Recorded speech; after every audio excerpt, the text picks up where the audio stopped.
So yes, as we just said in the introduction, this panel is going to be talking about political messaging and politics and the role that creativity can help to sort of change the message, be a more emotional message, maybe offer some hope and optimism in times that are a bit more fear-dominated.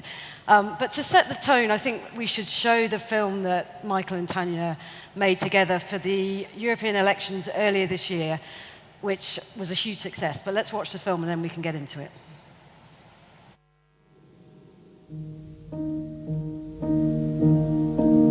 Today, I'm being born. Like thousands of children all across Europe. What will the world we grow up in look like? What awaits us? Most of us are planned. Some of us are a change of plans. And we've all made an impact on the world even before we're born. Happiness, love, and fear, an overwhelming anxiety, almost unbearable. Maybe because the world around us feels more uncertain than ever. And life has a way to make us feel fragile and alone when we know change is coming and nothing will ever be the same again.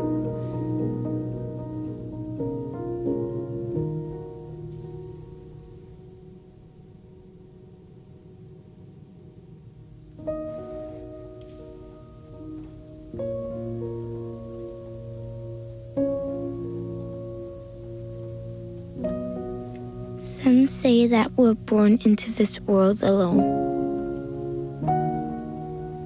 But we're not.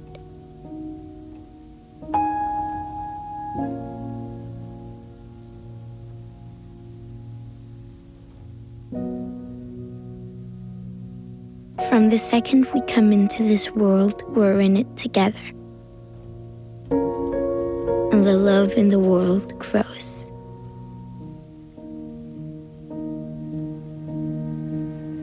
For every child born, there's another reason to shape the changing world around us and make an even better future. The challenges we face are global, but together in Europe we can lead the way and reduce climate change, make the borders safe, fight terrorism. Together we can promote peace, equality, rights, and democracy. Each of us can leave a mark, but together we can make a real difference.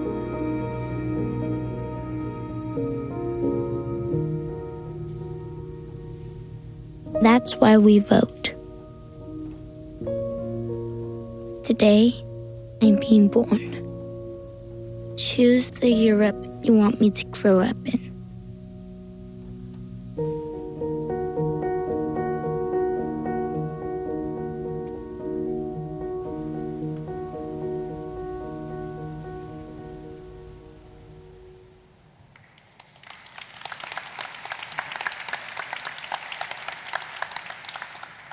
So, I remember being sent this film when it first came out and being really struck by how different it was for a political campaign, because it felt different in almost every sense, I think, in that it felt very honest and authentic, because it was real births, I believe, but also it felt quite subtle in many ways.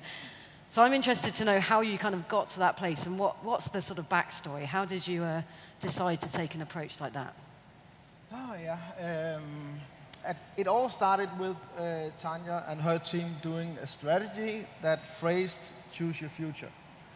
And we had a lot of discussions going on at the agency. We actually presented 3 different directions for the campaign and ended up in this one.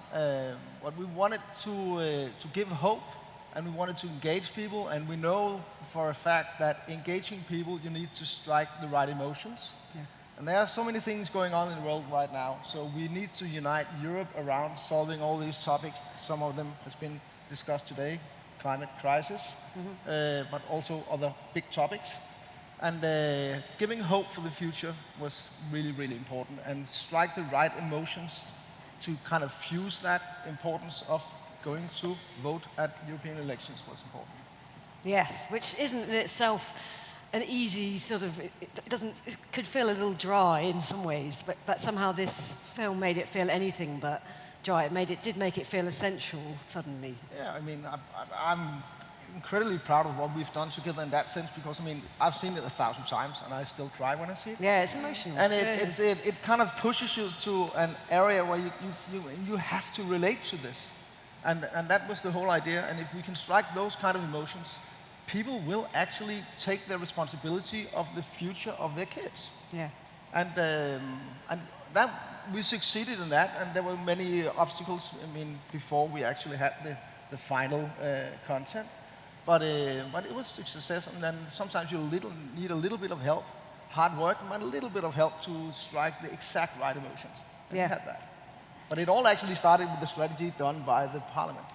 Yeah, I think from our side, I mean, when we started thinking about this, we really knew that we're in a completely different context for the elections in 2019 than we were in 2014. The world had changed radically in that time. Yeah. And throughout all of this, we had a kind of declining participation in elections in all this time.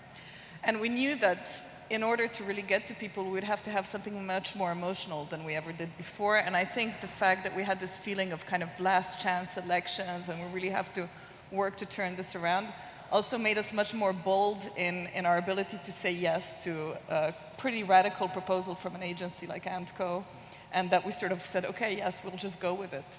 Yeah. Was there a point where because it is hard to make that decision. I mean, are there many layers that these things go through? There are many layers. There are many, many layers that this goes through. And here I really have to say it was our top hierarchy who was bold enough to kind of say yes to this. Because there's so many political considerations when you're a parliament, you're running a non-political campaign, because it's just a campaign to get people to vote. Yeah. It's not telling them who they should vote for. So you have to be really careful to strike the right balance in what you're saying, that it doesn't offend anyone. And that can often lead to people being so afraid to go in one direction that they just kind of dilute, and then you end up with nothing. Yeah. And here I think, okay, we diluted it a bit from the original proposal, but it's still very strong. Yeah, because even things like the slogan, "Choose Your Future," I mean, was there a sense you have to come up with something bold and simple, but that also can work across all languages? And I mean, how hard is it to get to that slogan? The slogan actually was something that was the brainchild of the Secretary General of the European Parliament, so it wasn't even like something that we're thinking about for a long time. He was very clear that he wanted this to be the slogan. Okay. So it was, from that point of view, it was a simple process. But then to work around it, was and how you articulate that. Yeah. I think it's really interesting to see how if you have such a clear strategy, and looking at all the things happening in the world, and we always try doing the creative ideation to look into what is the context of the world we're going to convey this message into. And I think that, I mean, striking the right emotions, but also conveying the message about choosing your future. We wanted to do it in a way so we can talk to 400 million people in Europe that are going to vote. So we need something that could strike a lot of people, that could work across a lot of platforms, and building a distribution of the message into the creative execution was really, really important for us. Okay. So talk about that. How did that work? Yeah, I mean, we do a lot of ideation around. I mean, we know which channels you go to, and we know that we have to get to such a high level of emotions that it can unite people in the northern part of Europe, the eastern part of Europe, and the southern part of Europe. And it is a quite tricky area to go into, because there are some things you can't do. Yeah. Actually, there's a lot of things you can't do. But to find a common denominator of giving people the same feeling of being united actually makes us stronger to take ahead all the big tasks that we have ahead of us. So that was big, but also quite an interesting challenge. Yes. And you shot real births for this, I presume. Yeah, Did that feel important for it to feel? I mean, I suppose you can't do that. Authenticity is really, really important in this because you can't lie about stuff like this. It's too important. And it's 15 women giving birth, and it's actual birth being shot on video. And at the hospitals, we casted, I think it's 20 hospitals in 13 different countries. Yeah. And we had 12 days to do the shooting, and we don't know when the women that we tried to find when they were actually giving birth. Yeah. So there was, a big task in finding out where to go when. Yeah. And then it's shot in 4 different countries in Eastern, Southern, and Northern Europe. Very and good. I think when you know that it's documentary footage, it becomes even more powerful because you realize it's all completely authentic. Yes. And it's so it's so difficult to do something so authentic without doing it properly. You I think especially do it right. Actually, it can easily tip into being a hospital drama, can't it, if it's not real? A tagging one, Yeah. No. And how about the length? Because it's quite a long film for an ad campaign. Was that a point of discussion? Because I think it's. I can imagine it was. The original brief was because we were in fact looking for a TV spot, and since we don't have a huge budget for this campaign, we negotiate free advertising space on TV channels across all of Europe. So all the advertising space we got was free, but it meant that the TV spot had to be a maximum of 30 seconds.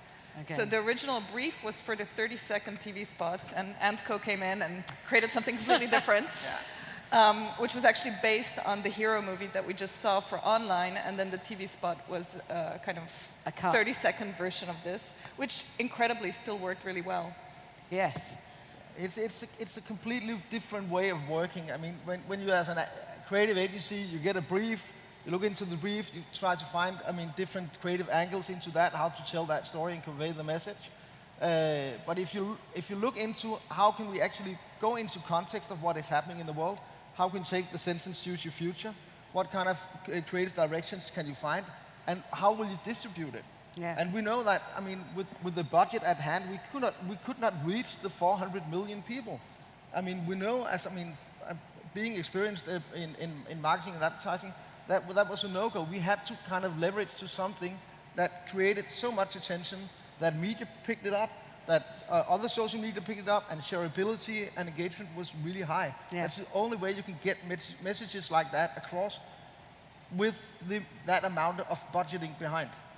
And that's why we try to build channel distribution and media into the creative process and take that into account, because then you deliver and create something that, first, has not been created before, and you're not down to the limitations of the 30 seconds, because we see that all the time. Yeah. And so you have, and all the platforms we have at hand right now gives us so many possibilities of being creative, creating that kind of engagement that people want to share it afterwards. Yeah. And I think here we had really a lot of trust in Antco and how they kind of conceived this, because everything was very counterintuitive. We told them, okay, 30-second TV spot. They're like, no, 3-minute hero movie for the internet plus TV spot and so on. Then, 3-minute hero movie for social media. All our social media teams were saying, no way, no one watches 3 minutes online. But actually what it created in the end wasn't just that you really get the emotion because it's that long and you have time to tell the whole story, but it also got all the earned media around it. Because if it had been a really short hero movie, it wouldn't get the emotion, it wouldn't get the interest of the media, and it would never be as powerful. Yes, it's a risk though, isn't it? I think that's the challenge. It's obviously a risk that's worked here, so that's always easier to talk about. But it's kind of, I would not say it's a risk, because you can actually calculate how to do it. It's actually making the impossible possible. Yeah. Because we have these wonderful platforms that we sometimes hate, and we sometimes we like and hate them. But it gives us a tremendous power of conveying messages on a global scale that we have never been able to do before. Yeah. And if we use those platforms creatively in how we create the creative content, we can have people look at much longer formats, we can have a media spread around that, and then we can use that again to amplify the message. So it's kind of building a strategy and an orchestration around that you don't see normal media planning in normal media agencies because they sell media. Yeah. And so does Facebook, and so does Google's, and all that. So it's kind of using the platforms to amplify, and using the algorithms they have at hand to amplify even more. Yeah. And talking more broadly about the kind of landscape of political ads and campaigns these days, we were just talking about risk, and it feels like the setting that we're in at the moment is, in the past, I feel like something like the European Parliament might have taken a more kind of professionalized, sort of slicker kind of approach. But it feels like in recent years that we all know all too well of the Trump's campaign in America and obviously the Leave campaign in the UK, and there's a sense in which the more emotional kind of pull is what's driving voters and attracting new voters, perhaps. I presume that was the kind of context you were looking at with this that made you think, right, we have to reach that level of emotion with a different message. Yeah, I think when we started developing the strategy, we really looked at the context and we looked at what was happening in political campaigning around the world and what the trends were. And I think two things came out very, very strongly. One was that you cannot run a campaign like this on your own. You really have to create a kind of movement and a kind of grassroots movement and work with different networks and citizens themselves to help you get out the vote, not that you do it on your own. And the second one is you have to be much more emotional in your storytelling. Yeah. And so on the one hand, this emotion came from the grassroots part because it was people on their own convincing their peers. But when we did the actual campaign part, there we also had to kind of reach out to more people and in a much more visceral way. We can't only be talking about what the parliament does and it's important and so on. Yes, it's interesting. That sort of nitty-gritty doesn't seem to be compelling for people at all at the moment. It's too complicated. Yeah. If you have, the presidential campaign in the US, and you have the Brexit, and you have the European election, there's so many things that, are up for grabs. So, and people, we basically don't understand the complexity of all that. And some of the populists in Europe and the US and all over the world, they do things, really simple. They convert really simple messages emotionally. So what we're trying to do is to take all of that and to give hope in a simple, very compelling and very emotional way. Yeah. Because it's also making the complex feeling of what Europe does, make it a feeling. So something that you very easily can relate to. Yeah. And then also, therefore, the importance of voting. Mm. And I think when we, at the European Parliament in our communication department, we say we have 3 missions, which is to inform people what the European Parliament is, what it does, and what it stands for. Yeah. And I think now this what it stands for part is becoming much more important than it was in the past. In the past, we were much more about just informing, okay, we legislate, these are the things and how they affect your life. But now it's also about democracy. It's also about, yeah, the values. Yeah, absolutely. Which is where the sort of message of hope is quite interesting, because a lot of the emotion around some of the other campaigns have been, well, I don't know, there's an element of fear attached, but there's also, arguably also hope in some of the other messaging. But then it seems to then go towards a place of more direct fear in sort of some of the specific messaging. How do you avoid kind of slipping into that trap of sort of saying, well, if we don't have this, entire democracy will fall apart? Is that another method that you could go down, or did you really want it to feel a positive stroke? We, as an agency, we were kind of afraid of going into fear, because that is what is used on a very populist side, and it's very negative, and we can see, what we see in the media today is clickbaits, with all kinds of negative stories. Yeah. And we know fear is a very, very strong driver for engagement. We know. Yeah. But if we want to change something, we also need to go into a more positive way of talking about the difficult topics, to get people connected in a positive way, to be able to make a change themselves. Yeah. And I think when you're trying to get people to vote, if you use fear too much, then they kind of fall into apathy because they're like, okay, it's not going to make a difference anyway because everything is so terrible. Yeah. But if you use hope, then it sort of empowers them and they realize, yeah, I can go to the elections and vote and make a difference. So. Yes, I think that's a crucial thing at the moment, is trying to give people a sense of, to galvanize people, I think, isn't it? And I mean, what other methods are there? We've talked about sort of hope and optimism.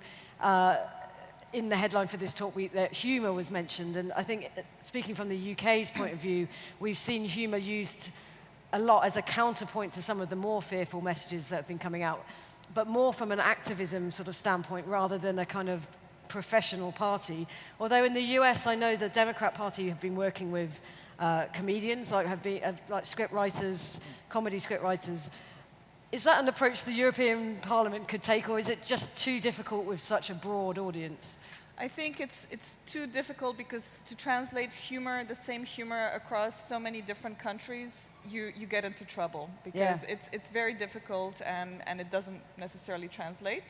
So now when in our communication, we're quite decentralized. So some countries, some offices in some countries of the European Parliament might use elements of humor, but it's not something that's centrally kind of... Okay, so you can be localized with it. However, I think the other part is we're also an institution, the European Parliament, and I don't necessarily think that people expect us to be funny or that we should be funny. So it's also kind of how we position ourselves as a brand, so to speak. Yeah. No, I see that. If you went too funny, people might think you're being flippant at a time of quite serious times. But Mikael, how about you? Was that something that was discussed? Yeah, because I mean, it's one of the oldest tricks in the book in advertising to be funny and then sell stuff afterwards. And but I mean, first of all, going across so many countries, humor is so different. I mean, so it's damn difficult, and it will be a no-go because I mean, you will hit something that offends someone or isn't funny for other people, and it's tricky. And then there's, I mean, the other part is it's a very serious matter. That, I mean, the number of people that actually went to vote the past 35 years or so, I mean, has been declining to below 50%. I mean, for the European Union and what unites Europe, it's a catastrophe. And we have to find a way to change that in a serious manner and making it engaging, emotional, and it's a very serious topic. Yeah. I mean, don't make fun of it. Don't tell jokes about it, because then you will not take it in as a serious matter that you actually have to go vote. Yeah. No, it's true. And I think if you're, presumably you were trying to reach those people who don't vote more than anyone else, that was the target, right? Yeah. Exactly. So it's actually sort of a entirely new audience in some ways. So yeah. It's, I mean, and a lot of people forgotten. I mean, forgotten the idea. Why do we have a Europe as we have it today? Yeah. I mean, we haven't had war for 75 years. I mean, there's a very big and serious reason for having a united Europe, and people and my but generation. You can tip into fear very easily there. Yeah, and if you go into fear in that direction, I mean, it's also very easy for some of the forces that don't want a united Europe and don't believe in the idea behind that. Yeah. But it's given us peace for so many years. And But I think that what's nice about working in communication at the European Parliament is that even when you're presenting the message of voting, you're not saying the European Union is perfect or you have to vote or everything is great. You're saying the stuff that happens here, the decisions that are taken here affect your life in very, very profound ways. Yeah. And if you don't like them, you should vote. And if you like them, you should vote. But, you know, you should take I mean, they affect you. And so it's important that, you know, yes. you do something about it. It's a very simple message, isn't it? Please vote. But it's difficult when you're not saying, please vote for me because of this. It's strangely difficult to make that feel something, which you very successfully did. I mean, going forward, is there talk of what you might do from the back of this campaign, how this approach may continue? Are you continuing it in different ways? I mean, in terms of, let's say, we don't have a big advertising budget, so when we do campaigns, we only do them really for elections, big ones of this sort. But we do kind of ongoing communication, and like I mentioned earlier, now we think it's much more important to focus more on values, on the idea of democracy, on promoting this aspect the values of the European Parliament and going forward. And that also brings much more emotional messages with it than if you're just talking about the work that we do and the legislation that we do. Yeah. Has that also affected the people within the Parliament, do you think, in terms of how they think of... Completely. I think that the election campaign has transformed us, and it has transformed how we view our work and how we'll continue it completely. Yes, because I think that's when something truly has worked, is when people feel like, it sort of brought people together under the message. That must feel nice for you. That's so fantastic. I mean, it makes you incredibly proud, and also it just shows, I mean, if you look into a problem with a creative set of mind, trying to solve it, being creative, you can tell stories that actually can engage a lot of people, also internally in big organizations like the European Parliament institution. But I mean, it goes for big companies as well. Yes, it's the same. Yeah, It's telling all the complex stories in a very, very engaging, simple way. Yeah. So it engages you. Exactly, and it's sort of simplifying the message, isn't it? Yeah. So people understand what you stand for. Yeah. Really. Yes, very good. Well, I was going to ask at the end how it was received. We do have a case study, but do you want to just talk a little bit about how it was received, and then we'll show the case study at the end? It was luckily it was a massive success, and you can see some of the numbers will be on the screen. But I mean, there was a very, very high degree of shareability, and the media coverage was extremely high. It was showed in I don't know how many TV channels around Europe, and we used all that coverage to amplify the message again. And I think you should see the numbers on the screen. And Tanja, you feel for you it was an entirely different response to previous campaigns that... Oh yeah, absolutely. I mean, suddenly the media wasn't just interested in the Parliament, but it was interested in our campaign. So the campaign itself became a story, not just the elections and so on, but of course it generated more interest in the elections. And we had people from our offices in all member states being invited to morning TV shows to talk about the campaign, to explain it, so it was a completely new thing. We got coverage on work we were doing as communicators, not just as Parliament. Yeah, brilliant. Okay, let's watch the case study and then you can see the results. EU tries to raise turnout with viral campaign. The campaign calls on Europeans to act and vote in order to secure a better future for themselves and coming generations.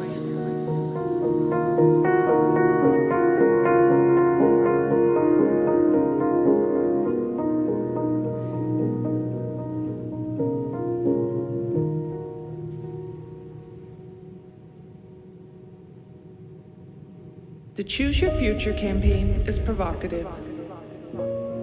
It will surely touch your heart and make you take action for changing the world.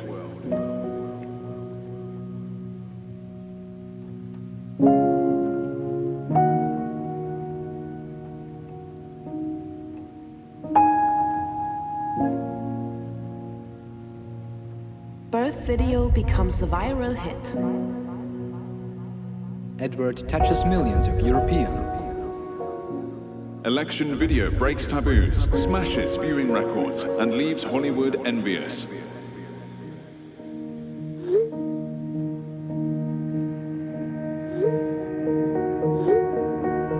Parlamento europeo, ma prima vediamo uno di un mese dalle elezioni europee. Européen sur 3 se dit prêt à aller voter dans 2 semaines.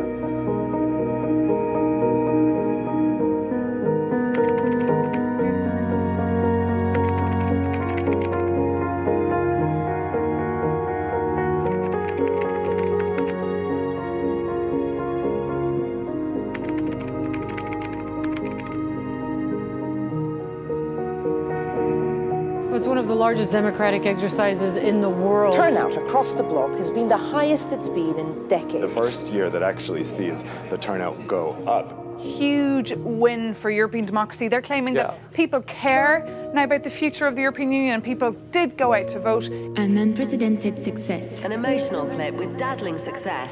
The video is a resounding success. A total success for the European Parliament.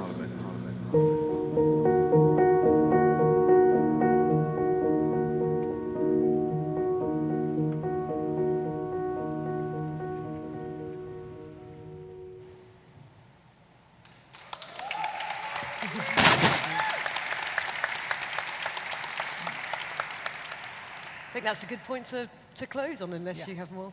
No. Thanks, Thank you. everybody.